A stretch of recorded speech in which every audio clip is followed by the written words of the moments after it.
attend the second very exciting fireside chat of 2021. My name is Anthony O'Callaghan, and I'm currently a board member of IT Cork, who are a not-for-profit technology-focused organisation based here in the south of Ireland, and I'm also the CIO of the Carberry Group. I also wanted to give a massive thank you to our sponsors, KPMG, for these events since they started in 2020. And as always, throughout the event today, we'll be opening up for Q&A, right? So feel free to drop any of your questions in as we go, and we'll do our best to address them. So I wanted to start off today's event by introducing today's executive. So Sunny Lu is an entrepreneur, an engineer, an ex-CIO of Louis Vuitton with over 20 years experience working in technology. Now CEO of one of the most promising cryptocurrencies globally, which was recently ranked in the top 10 with a market cap of over 15 billion. So Sunny, I wanted to welcome you and thank you for giving your time to us this morning. I know it's been kind of coming in towards the end of your day, so thank you very much for attending today. No problem. I'm very glad to be here, actually. Ireland welcomes you, I can assure you. You have a massive following over here.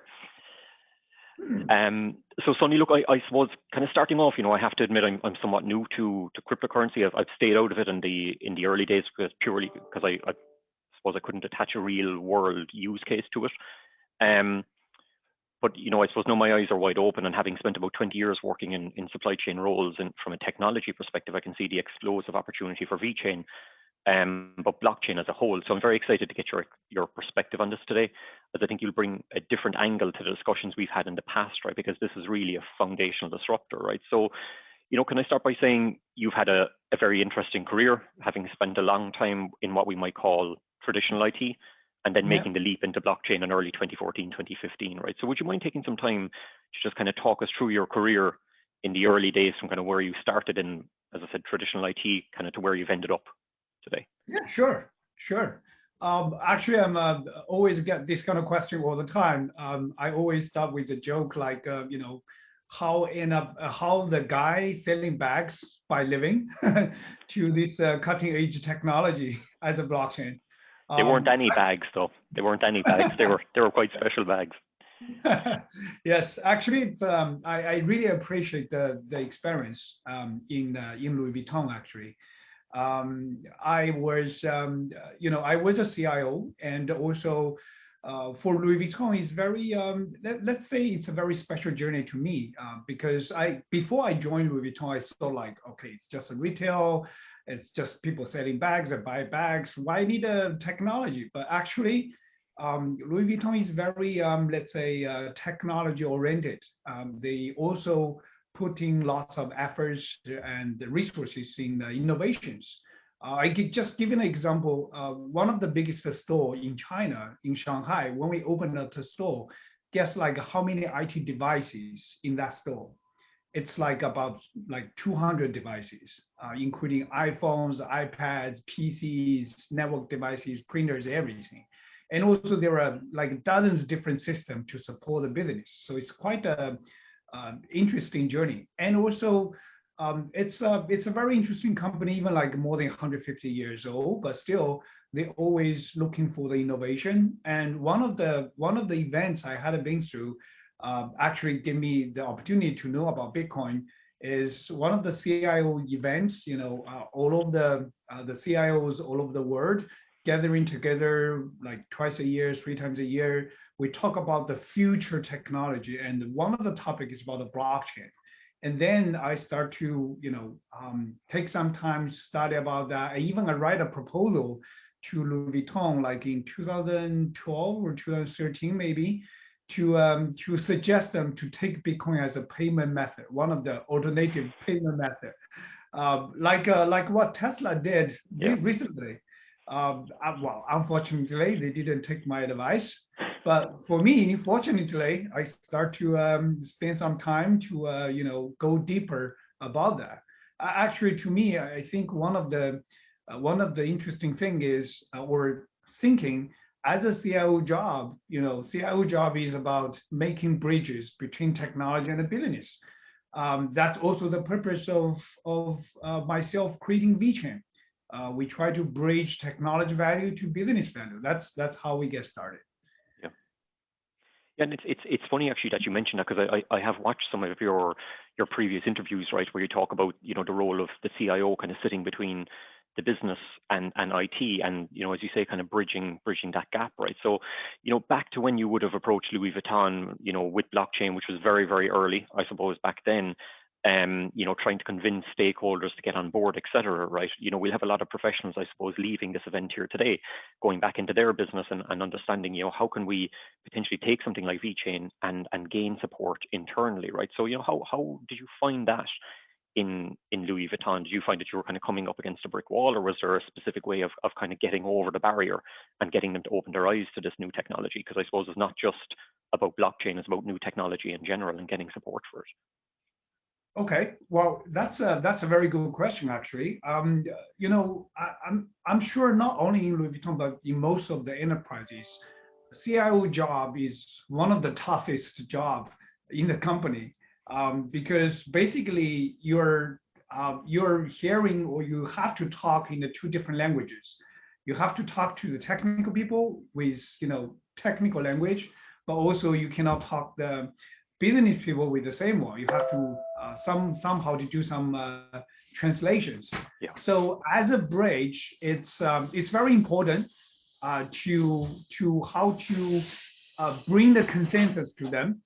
So, but also during the early days, when I get into the blockchain space or crypto space, I find out there are maybe like 90% of people in that space are technical people only, and the very few people talk about, let's say, a business or how to creating the use case. Usually, it's people just like, oh, I have a cool technical, set, so I find out something really interesting and I create that or I invent that, but they didn't even think about like how to use that. But that's quite normal especially in the early stage of any other technologies. Yeah. But for myself, what I learned from the past, let's say, professional experiences, is the technology needs to serve the business, needs to bring the value to the business, and then could be continuously to develop itself, and also could attract more resources, more talents to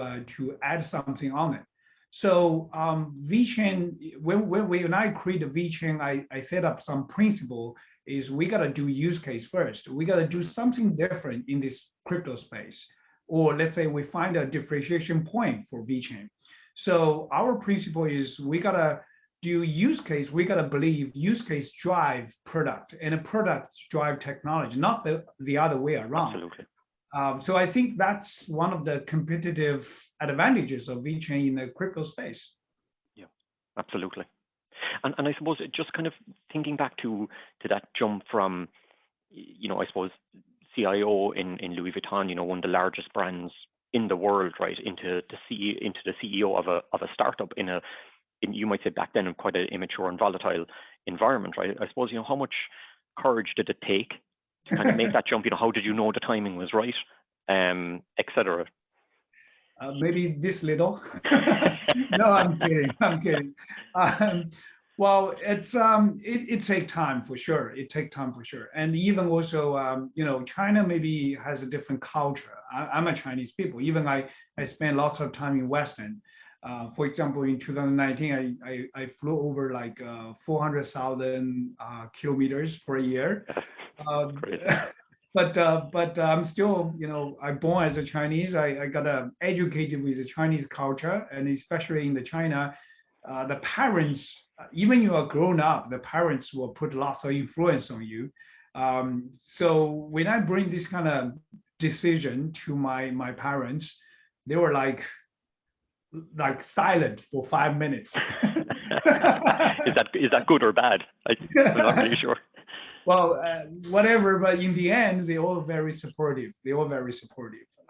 It is a very, let's say, quite big decision. But when I made that kind of decision, I was just thinking like, okay, I'm 35 years old. Yeah. I was 35 years old, and if I don't do this kind of a bold move, when can I do this? Yeah. So, and for sure, I was fascinated about the blockchain technology itself. As a matter of fact, at that time, the blockchain was not mentioned that often in 2012 or 2013. Always talk about this coin, this cryptography, that kind of thing. But still, I got a hunch like this technology going to change the world, going to reshape the world a lot, like internet did in the last Yeah. 30, 40 years. So I think, and I find out, like I mentioned, the crypto space is full of people maybe speaking only one language, technical language, and that's my thing. I can speak both. So I feel this is my opportunity, and I just threw myself into that.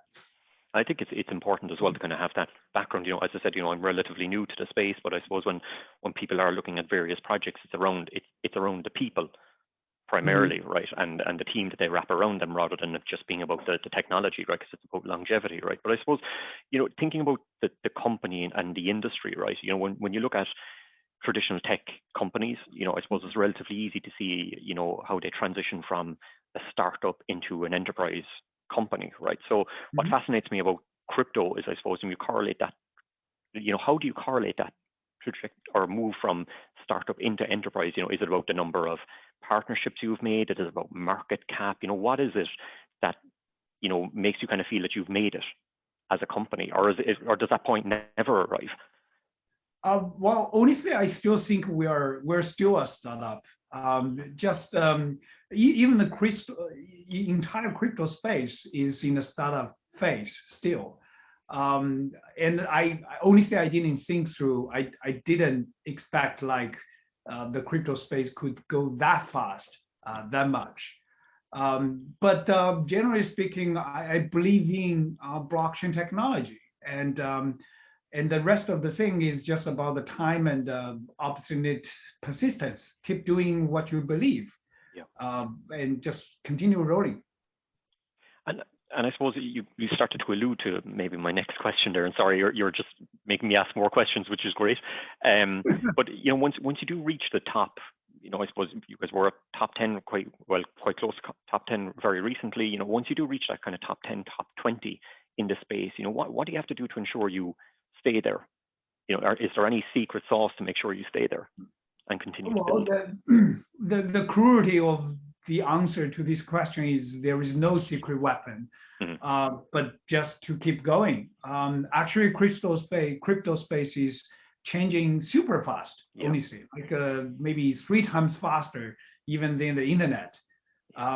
You have to keep two things in mind. I keep two things in mind in the past, and continue to do the same. Firstly, catching up the changes, and you have to be adaptive to those changes.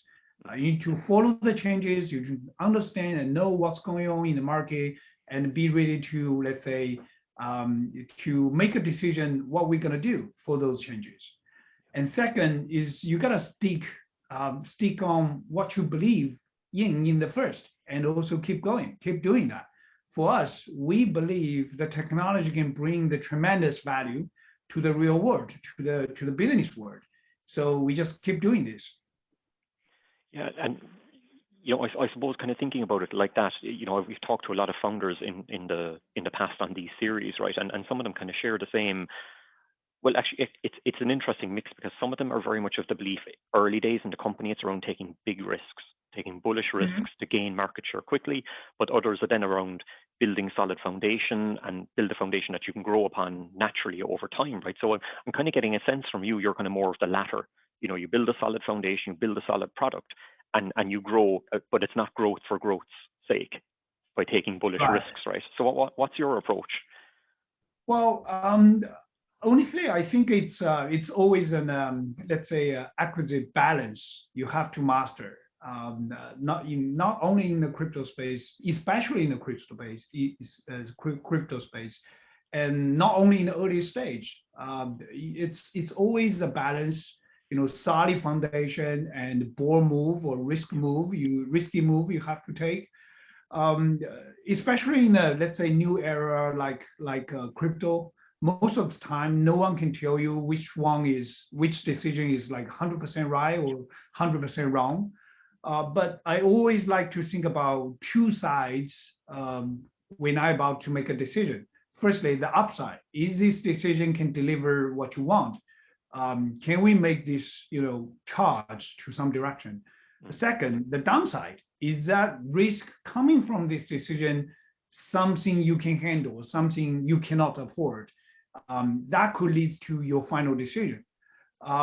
So I think, and also in the entire crypto space, I think because like I mentioned, things moving super fast. People are always try to take, let's say, rather than solid foundation, but a little bit more than like risky, to go for different directions or different use cases or different, let's say, trends. It's quite normal to explore things, but for us, firstly, I believe anything will like for what we do, we need to find the differentiation point, or like different position other than the others. And secondly, we believe what we do is pretty solid, but it take longer time, take much longer time than the other, like for example, DeFi's or exchanges. You also take time, but maybe much quicker, much easier in the different stages.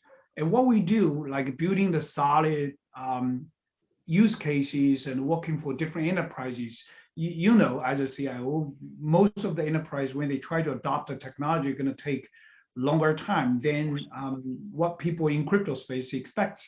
So usually we always got the question in the community like, okay, you announce something, why there is no updates? Why there is no progress? Why there is no phase 2?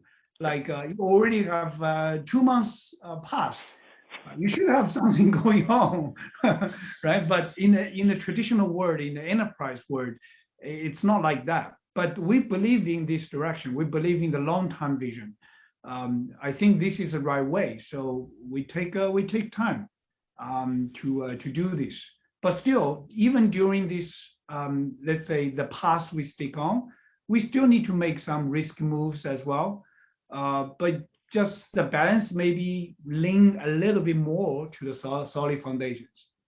Yeah, and I think you'll see some. I mean, we've all come across some projects right in the last few years, right, that are around making a lot of noise, gaining market share, but under the hood, it's vaporware, right? So how much of those projects, how much are they damaging the industry, or do you think this is just something this is noise that will disappear over time as this industry kind of grows and grows and grows and gets more used to how to handle these vaporware projects, essentially, right? Do you see these disappearing over time, or do you see this kind of continuing and people following the noise, let's say?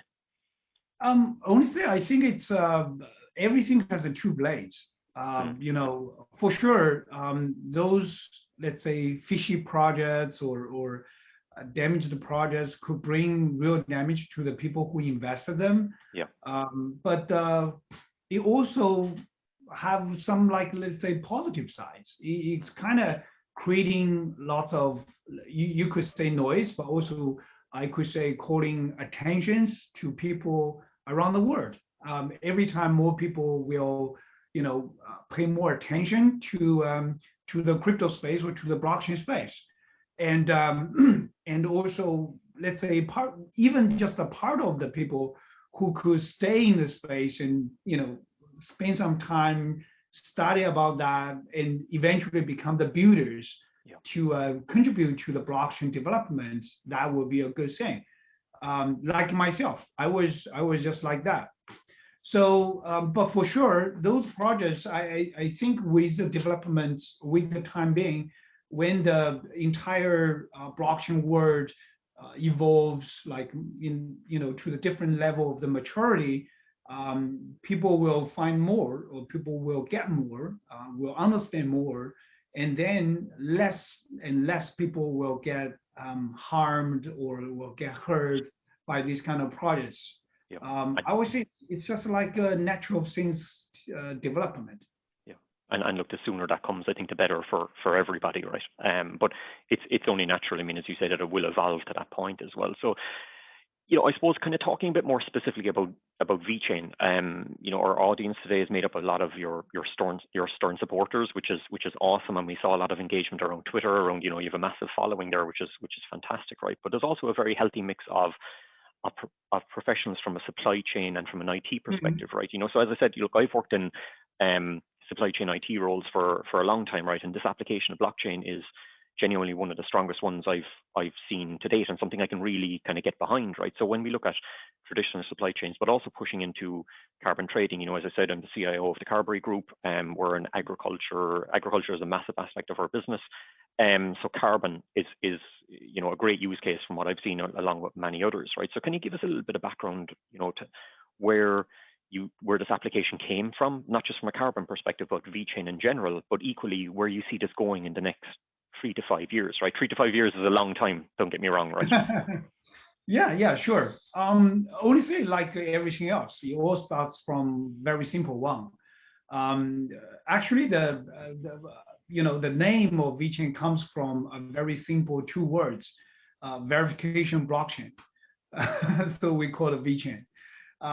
Because actually, when I try to think about how blockchain can really serve the business, and for sure we think about what is the benefits or unique features of blockchain technology, and it can verify things automatically, or it can make the verification much efficient or low cost, effective.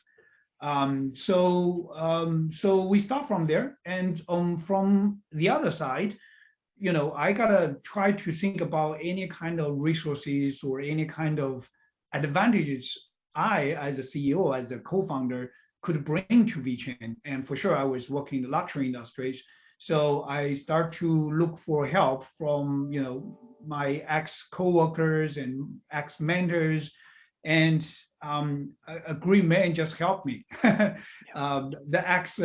previous global CEO of Givenchy, who is Mr. Philip Fortunato, opened the door for us.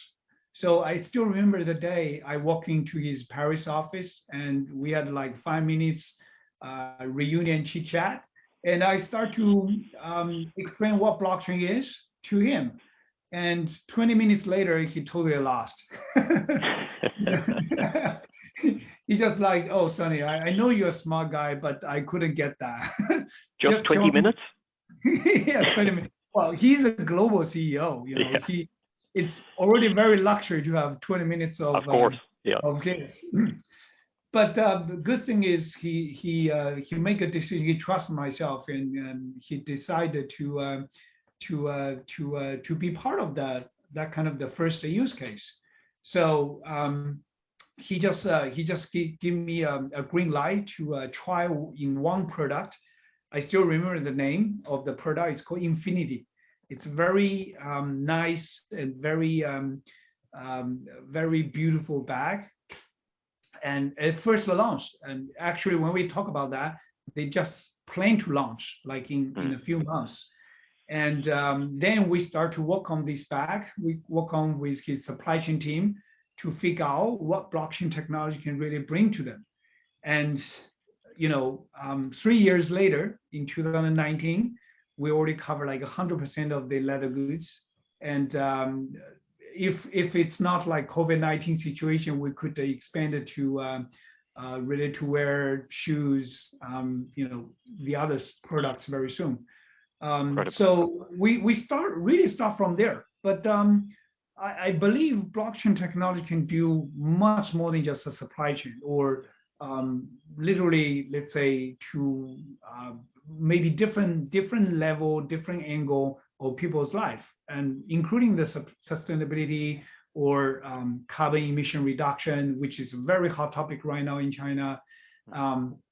So what we actually do is, it's just like any other technologies, the value needs to be explored step by step in a continuous way. One of the mistakes we learned from the past when we're working with different enterprises, usually we talk to the executives because, such cutting edge technology, the CEO always very interesting to find out more, or to even be part of the discussion.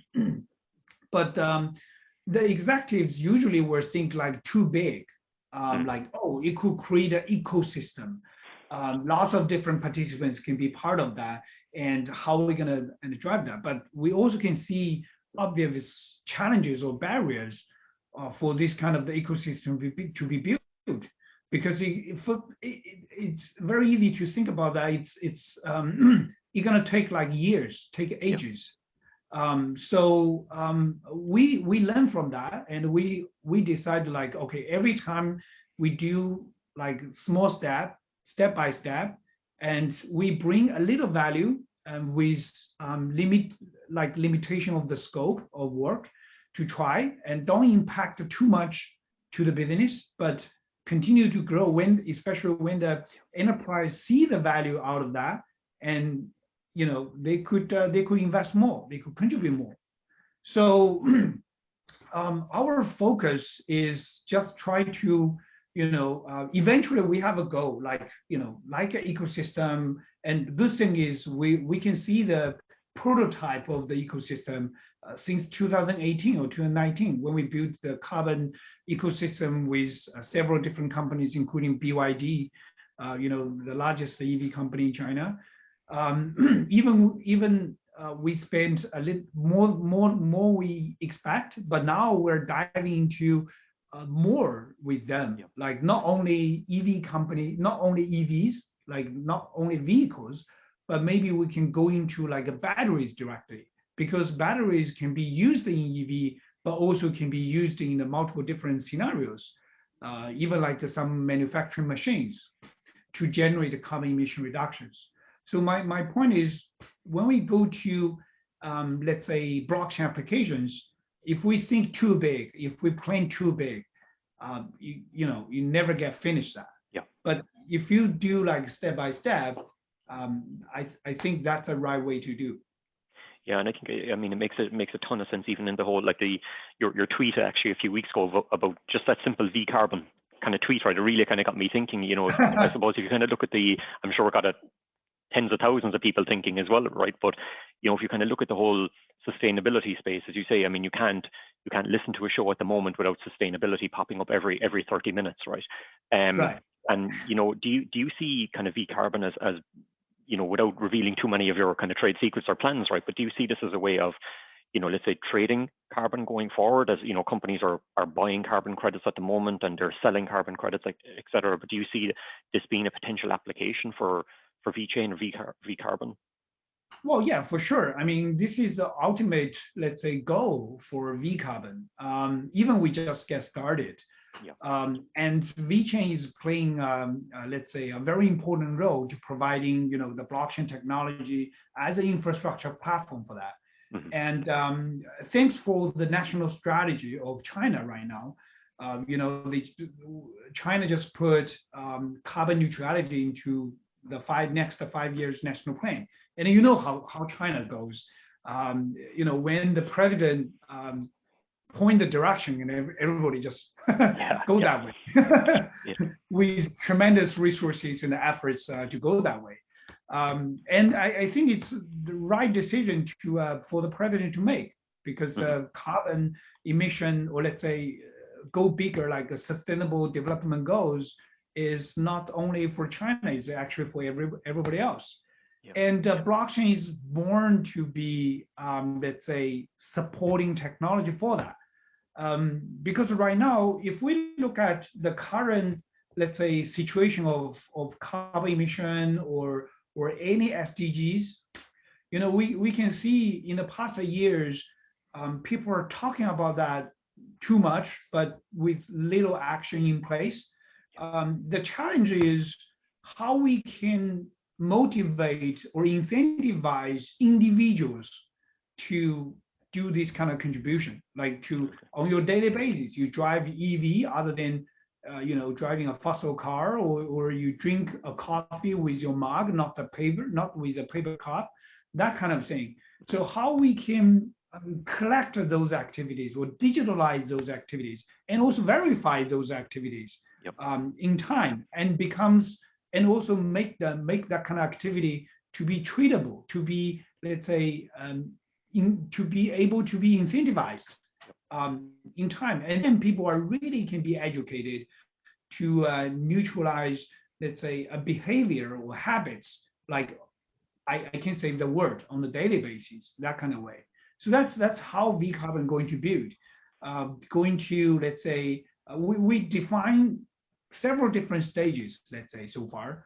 For sure, again, it's going to take years, take time to build that. But we are very clear what we're going to do. At least in China, usually you go to the first phase is about to design. You need to find a use case, find a scenario, and then you writing about a proposal like, okay, we can find a way to digitalize this scenario and collecting the carbon emission credits or carbon emission contributions from the individual people, and also we can make it verifiable and also treatable in time, like even with a fraction amount of proof of work. And then you need to go to the government, you go to the authority, or go to the reputable certification body to certify or to approve whatever you try to do is totally scientific and align with whatever the CER procedure or Paris Agreement even. And then you collect those data and you incentivize individuals. You find the sponsor, that's the part to building the entire ecosystem, to sponsor whatever you do. And eventually to complete the big circle, the ecosystem circle to make this happen. And actually it's more than just carbon. For example, one of the use cases I know from DNV in Europe, they're doing similar ecosystem for clean water. They find a sponsor to incentivize people or entity who try to collect the plastic waste from the ocean. And those people when they get economic incentive, they will be really going forward to do more, that kind of thing. And I think that's the interesting thing as well when you kind of look at carbon. I mean, as you said there, right, there's a lot of people kind of doing this stuff on a daily basis, right, but they're not reaping the benefits, right? I mean, they've kind of positive carbon credit generation that you would just have to find a way to kind of certify that and then a way to trade on it as well, right? But I think there's just so many opportunities out there to kind of get behind this. I think it's largely around kind of educating people in terms of how to do it, really, right? And this is really I think this industry, it's so hot at the moment. It's not a buzz topic anymore. It's very real. Companies or countries, as you said, have signed up to this. By 2030, 2040, 2050. This is a first mover advantage here, right? And I think companies that move first will take full advantage of it, right? So it's great to hear that you guys are doing so much in the space, right? I think this will be explosive. Actually the prototype has been built, and actually the pitch I used to present it to, let's say, authorities is it's not a PPT solution anymore. And I suppose you mentioned DNV there as one example, right? So VeChain is obviously smashing when you kind of look at the partnerships that you've built, right? Some of the biggest names. I love that map that you guys kind of put out, and it gets updated every time I see it, right? But all the names under the who's who of industry. You have the Salesforces, you have the BMWs, etc., right? So in order to help our audience, right? I mean, you touched on it there a second ago. Once a use case has been identified within your company, how do you go and start the proof of concept with VeChain? I mean, how do you turn that from an idea into a POC and into an enterprise grade platform? I mean, what is the easiest path to making that happen? Well, like I mentioned, firstly, you got to start from small, especially for the POC. You need to create something can generate the obvious value, and to make, like I mentioned several times in the past, you got to make blockchain value to be visible and touchable.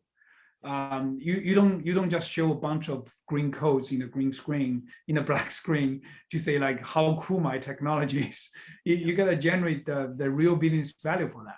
And second point is you got to make POC delivery or POC build very quick. You cannot spend like months to build a POC.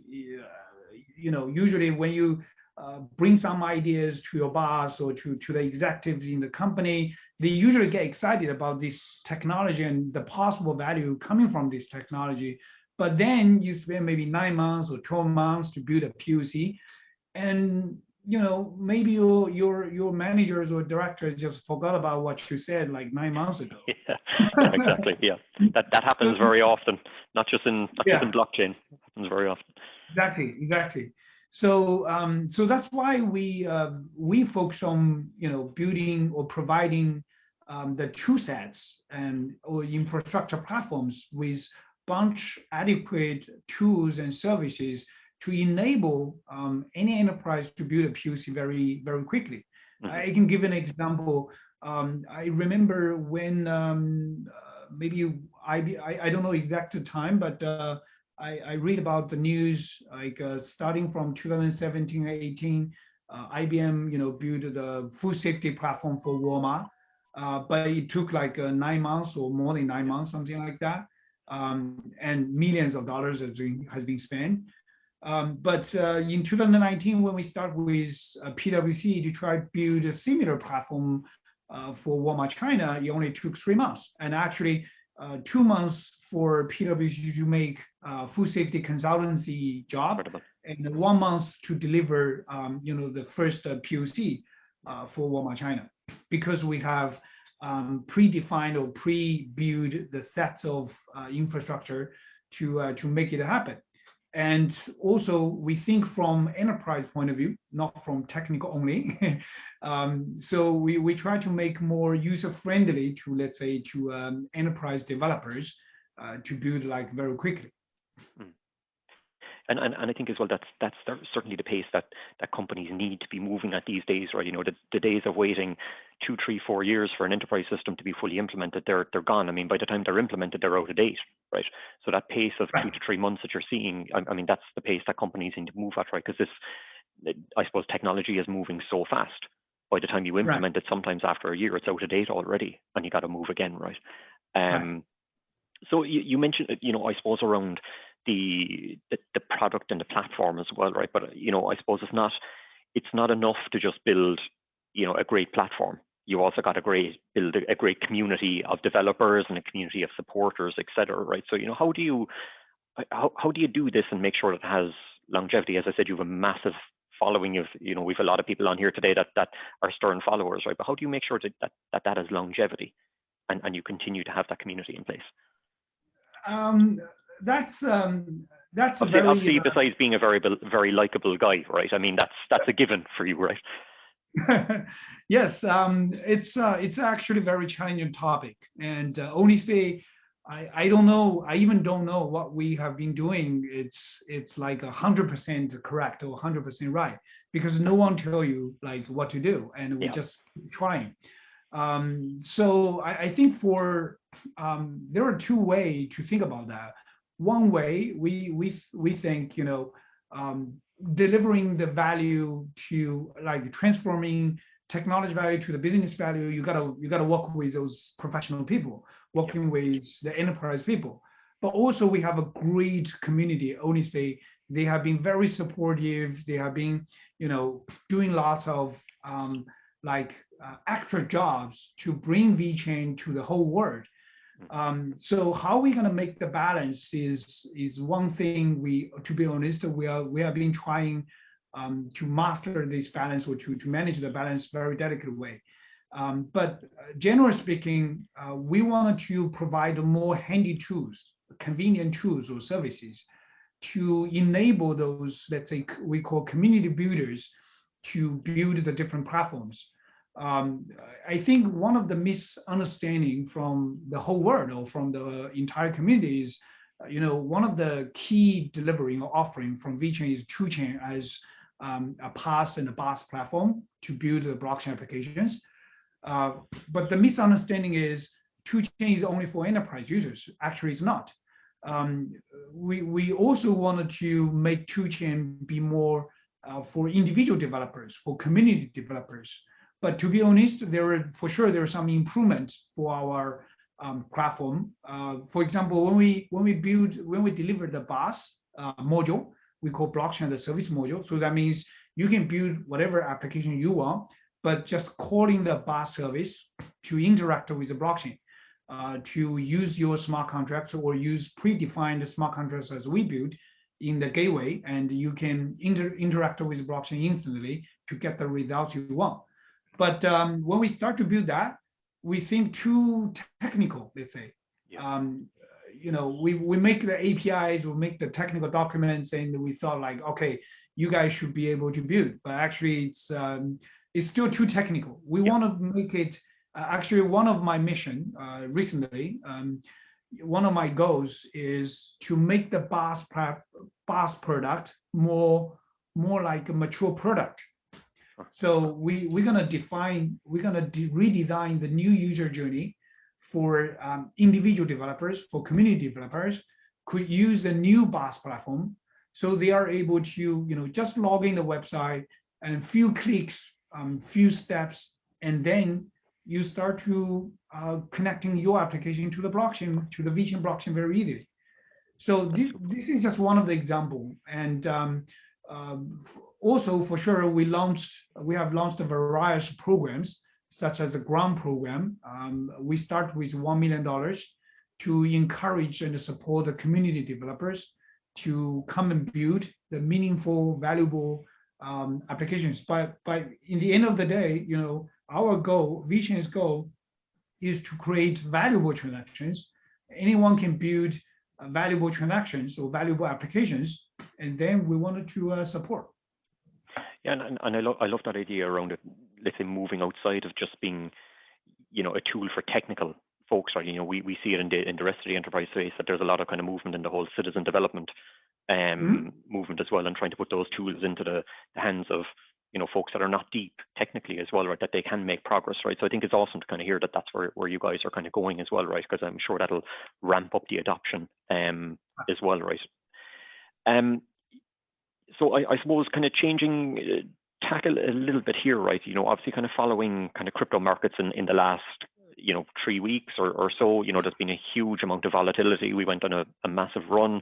Now there seems to be a bit of a blip. I mean, do you see this as something that's temporary, something that's more fundamental? Do you think it was overheated, et cetera? What's your kind of take on what's happening in the last week or so as well in the market?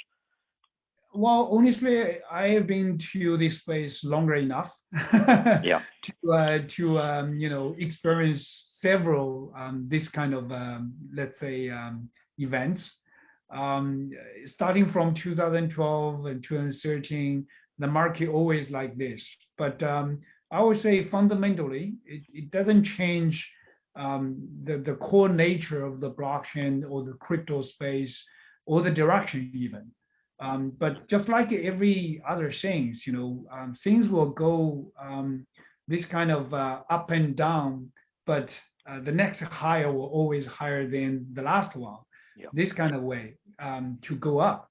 And actually, if you look, let's say, look at the events specifically, it kind of linked to some new policy or let's say reinforced or enhanced the policy from unfortunately from China, like the miners, especially Bitcoin miners, were banned, and those mining farms have been shutting down. But before, the hash rate of the entire China represents like roughly 30% of the whole Bitcoin hash rate. Yeah. So it kind of creating this kind of let's say event, but I would say it's pretty normal. I would say it doesn't change anything about the Bitcoin itself. It doesn't change anything about the blockchain itself. As a matter of fact, Chinese government is very supportive of about the blockchain applications. Mm-hmm. I think this is the right way to go. For sure, crypto is one of the use case of blockchain technology, but not the only one. Absolutely. And I think what Chinese government is trying to do is to, like we discussed before, try to eliminate or let's say minimize the damage from those noisy projects or from those noise, right? Yeah. But to encourage people, to encourage especially blockchain startup to do more, let's say, valuable applications or to serve more business values. That's just the path which China should select. Yeah. I give an example. Recently, we had very interesting projects called VTrust, is application to help public facilities like communities, hotels, restaurants to deal with the COVID-19 situation, to implement the new policy or new instruction, answering to or responding to the different level of severity of the COVID-19 situation in a different city. And we start from Suzhou, and there is already like more than 100 sites has been connecting to the platform, and the government liked that. Actually, government sponsored that. Yeah. One of the biggest, municipal government like Suzhou really sponsored that, make that happen. They push this application to the different to the different sites on a daily basis. Yeah, so that's amazing. It's kind of back to this whole real world use cases. It's not around the lofty goals. It's around how you can kind of iterate on it, right? And you mentioned an interesting point there around China trying to ignore the noisy projects or trying to combat the noisy projects, right? So it kind of got me thinking about another. It might be a difficult question, right? But it's around the noisy people, right? So I suppose in the last we've seen it for a long time. There's a lot of very high profile celebrities, raising and dropping markets based on, a single tweet, right? So what's your kind of take on this? Is this good for the sector because we have such high profile names in there, or is it bad for the sector because there are so few can cause so much volatility, right? Or do you see this kind of disappearing over time as the market continues to mature? Yeah, well, we all know who we're talking about. Sure, I'm not going to mention about the name. Yeah. Honestly, to be honest, I'm a little bit disappointed because I really thought, the guy is a true entrepreneur. I mean, he shouldn't do this kind of things, let's say. But anyway, everyone has their own freedom to do whatever they want. But yeah, I consider this just as little bumps on the road. I think the market it's a sign, like the market, the crypto market entire, for the whole world is not mature enough. People just don't, people are not really able to digest the meanings or the contents from these kind of things. But I'm sure with the maturity level going up and up, with the time being, and this kind of influence will be less and less. When more and more people start to believe in the technology itself, they find the right path, and also the regulation is kind of missing out, is kind of falling behind of the technology developments or even the business developments. So when the regulation becomes more and more strong, and I would say this kind of thing will have less and less influences or impact. Yeah. No, it's a great point, right? And I suppose we've seen as well. There's a healthy mix out there of I suppose the Bitcoin enthusiasts, and they'll claim that this is the end of traditional finance, etc. There's some that'll say that this is not the end of traditional finance, and then there's a coexist model as well, right? What's your kind of take on that? I mean, do you think it's the end of traditional finance? Do you think it's a coexist model, or do you think it's just continue business as usual? No, I don't think it's the end. I would say it's just like everything else. It's going to be coexisted, and for quite a long time. For example, here days we still have a fax machine in the office, right? Ironically, in 1995 or 1990s, whatever, some really big guy just made it for internet as a fax machine. Yeah. But even nowadays, fax machines still in the office, still have some purpose or have some position to be there. So I would say finance could be more complicated than just one technical product. It's far more complicated than everything else. It's kind of sitting the top of the food chain. It's kind of impact everybody's life even people don't really know about that. So I would say, and also the regulation I still believe regulation is necessary. I'm not that kind of like a totally go decentralized, this kind of way. I don't believe that. So I would say in quite a long time, the centralized finance or the traditional finance will coexist with, let's say, blockchain finance or crypto finance. Maybe crypto finance just getting started, like a very small portion of that. And I'm sure it's getting bigger and bigger portion of that. But still, I don't think like one thing will kill another, that kind of thing. No, I think it's a fair point. It's not one or the other, right? And I think it's important not to stay just too much left or too much right. That it has to be a kind of coexist model for the immediate future, anyway. Let's say, right? And I suppose you kind of took us back through your early career, as kind of CIO, now to CEO of VeChain. You're still very young, right? So you've achieved quite a lot in the last 20 years, right? So obviously a long career ahead of you, right? What's next on your bucket list? I mean, what should we expect from Sunny in the years ahead? Well, honestly, I don't think I have any bucket list, to be honest. But let me put it this way.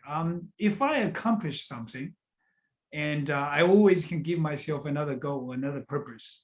So it's kind of like I was provided by somebody, some professionals.